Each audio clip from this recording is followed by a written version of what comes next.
বান্দার মধ্যে যখন আল্লাহর সাথে সম্পর্ক শুরু হয়ে যায়, অর্থাৎ প্রেম ভালোবাসা শুরু হয়ে যায়।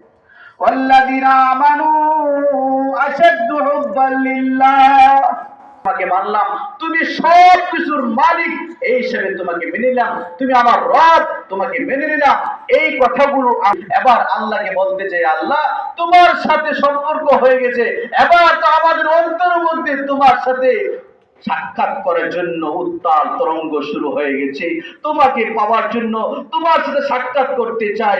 আল্লাহ পাক বলে, বান্দা তুই যদি আমার সাথে সাক্ষাৎ করতে চাস, আমি তার ব্যবস্থা করব।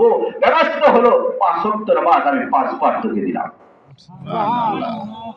হযরত মূসা আলাইহিস সালাম একটু গর্বের সাথে বলতেছিল, আমি একমাত্র এই ব্যক্তি যে ব্যক্তি প্রত্যেকদিন একবার আল্লাহর দিদার লাভ করে তুর পাহাড়ে, আল্লাহর সাথে কথা বলি তুর পাহাড়ে 70,000 পর্দার ব্যবধানে।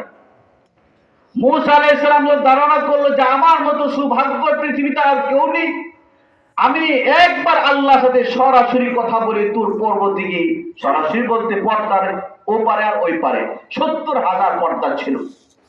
এটাও একটা গর্বের বিষয় ছিল, শুকরিয়ার বিষয় ছিল, ভাগ্যের বিষয় ছিল।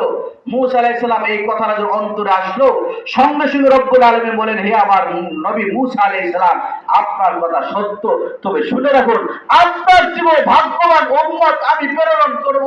আমার সবচেয়ে প্রিয় মাহবুব, আমার সবচেয়ে প্রিয় হাবিব মুহাম্মদুর রাসূলুল্লাহ সাল্লাল্লাহু আলাইহি সাল্লামের উম্মতকে আমি শুধু একবার সুযোগ দিব না, ডেইলি 5 বার আমার সাথে মোলাকাত করার সুযোগ করে দিব। সুবহানাল্লাহ।